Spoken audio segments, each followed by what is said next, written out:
Meron BBM vloggers ba? Putang ina, no? Fake news na fake news talaga. Hindi sinita. May-ari ng bigasan. Alam mo, nagbinta siya ng bigas.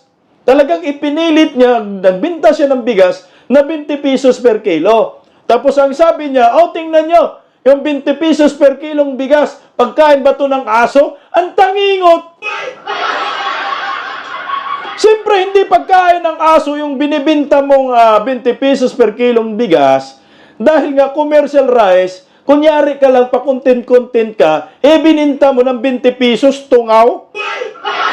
Commercial rice, bininta niya 20 pesos. Ang 20 pesos ay yung animal na NFA rice. Dami din views, naniniwala din ang mga tao No? Ang mga tangingot, alam naman ho natin, sinabi ni Clem Castro na yung 20 pesos per kilong bigas, yan po ay 33 ang kilo sa kadiwa, is tax.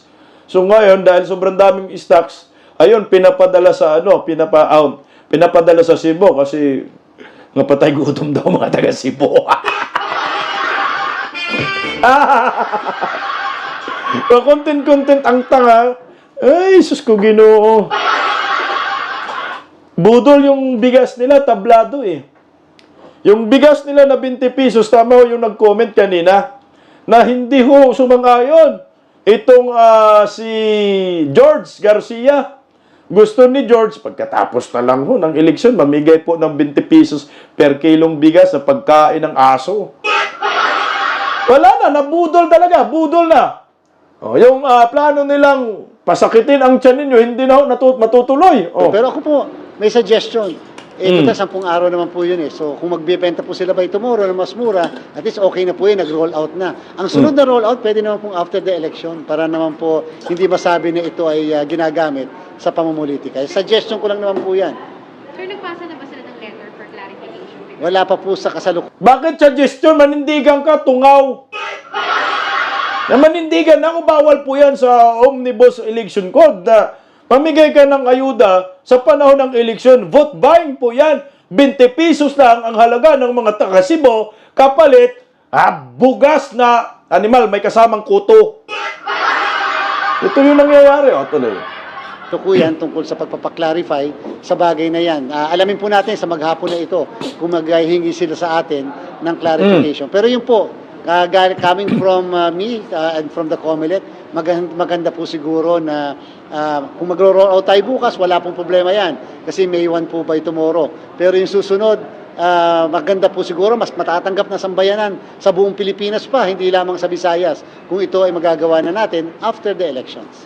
Ay, wag na. Unahin na lang yung mga bubunista kumain ng 20 pesos na bigas.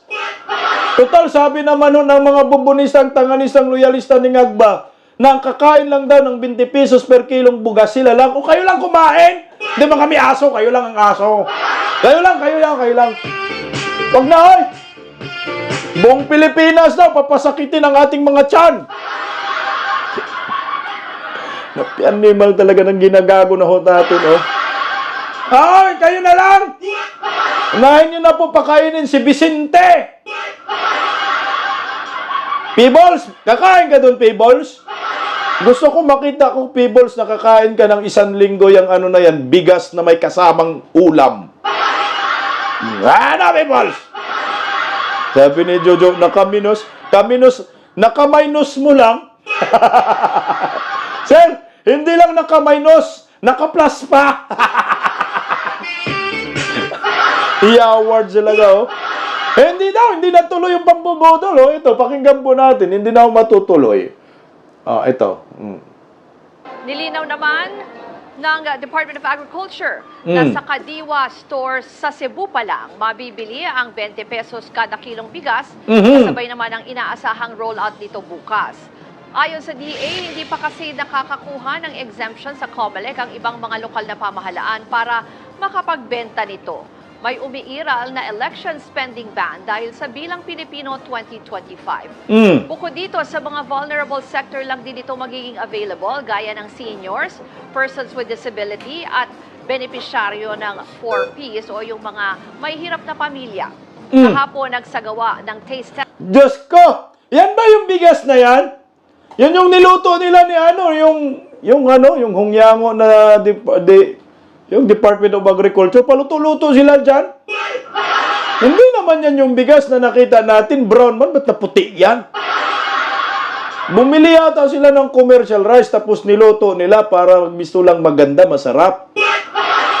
Pero wala eh. Pagkain po talaga ng demonyo. Test ng DA para ipakitang maganda ang kalidad ng ibebentang bigas.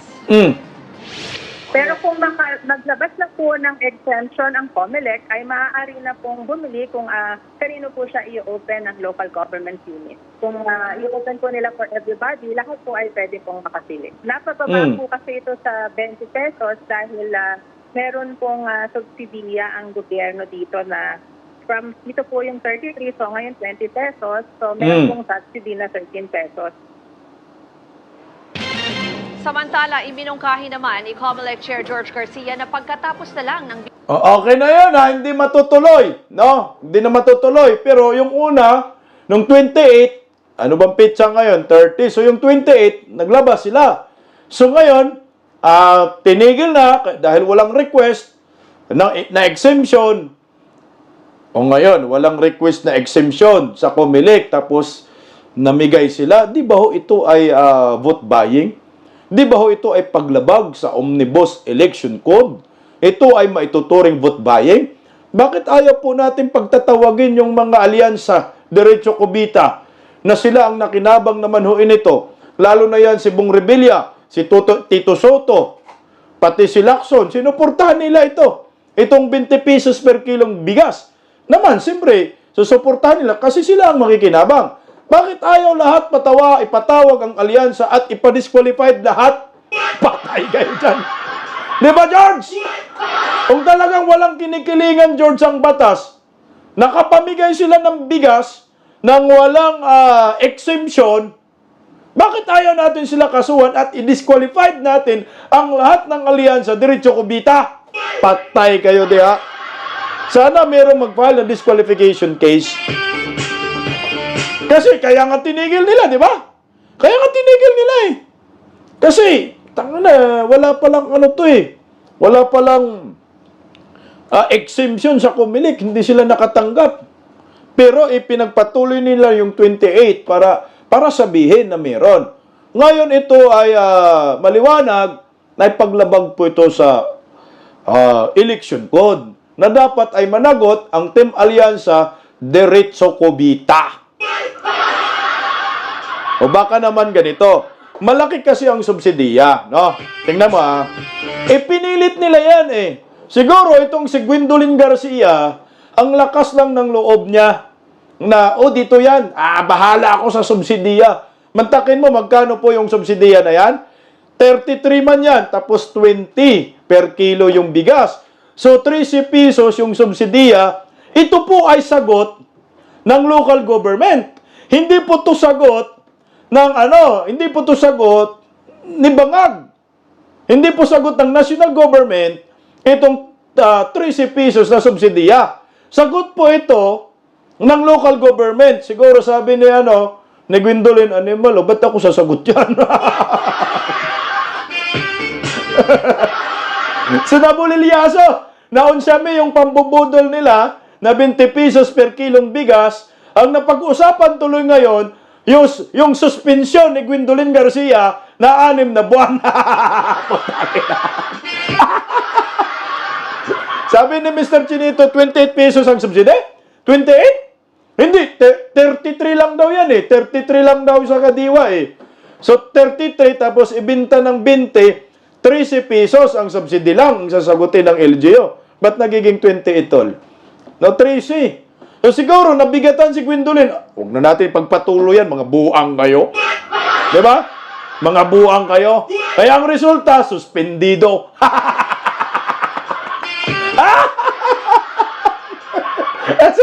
Mantangin ay 48 pala yan. 48 pesos daw, sabi ng NFA. Sabi kasi ni Atty. Claire, fake news pala si Atty. Claire.